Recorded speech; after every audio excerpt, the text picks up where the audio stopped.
د طالبانو دفاع وزیر مولوي محمد یعقوب مجاهد تازه اعلان وکړو. د طالبانو دفاع وزیر مولوي محمد یعقوب مجاهد د مسکو په ناسته کې هغه سیاستوالو ته غبرګون وښود او بیا یې د راتلو بلنه هم ورکړه.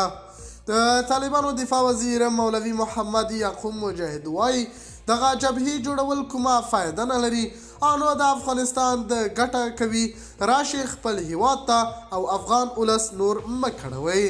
هغه خاص احمد مسعود او جنرال سمیع صدت ته په اشاره ویلي دي چې ستاسو یوې او بلې خواته ګرځېدل کومه ګټه نه لري او هیڅ به هم ترلاسه نه کړئ. راشئ خپل هیواد ته او زه ستاسو هر قسمه ضمانت درکوم. مولوي محمد یعقوب مجاهد ویلي که نور موټور په خلاف شي زه ستاسو پر خوا یم، خاصه میلماني درته کوم. راشئ خپل هیواد ته او افغانستان مو ګډ کور دی او په شریکه به یې راپورته کړو.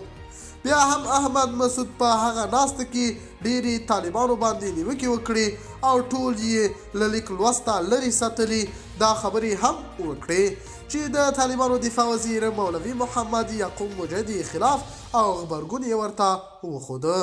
د باور ټي وي چینل درنو لیدونکو سلام، ستړي مشئ، وخت مو بخیر. هیله لرم چې جوړ او روغ به یې په سر کې یادونه کوم. که باور ټي وي چینل مو نوي سبسکرایب کړی په درنښت سره باور ټي وي چینل سبسکرایب کړئ. مولوي محمد یعقوب مجاهد چې د طالبانو د خوځښت بنسټګر ملا محمد عمر زوی دی وایي هغه کسان چې د هیواد د امنیت خرابېدو لپاره یوې او بلې خواته ډلې ګرځي، یوې او بلې خواته پوچ او رد وایي، ټولو ته مو دا پیغام دی چې خپل هیواد ته دي راشي. نوموړی ټینګار کوي چې دوی د حکومت مخالفین بې ځایه تبلیغات او څرګندونې کومه ګټه نه لري. د مسکو په ناسته کې ښاغلي مسعود د طالبانو پر حکومت نیوکې کړې وې چې د نوموړي په ټکو د ټولنې نیمایي وګړي له لیک لوسته لرې ساتلي دي او جنرال سمیع صدت هم په امریکا کې د متحدې جبهې د ډلې د جوړولو اعلان وکړ او غواړي چې د طالبانو پر ضد جګړې ته اقدام وکړي او د روسیې له احمد مسعود د روسیې له حکومت څخه غوښتنه کړې ده چې زموږ ملاتړ وکړي ترڅو موږ خپله خاوره بیرته خپل لاس کې کړو.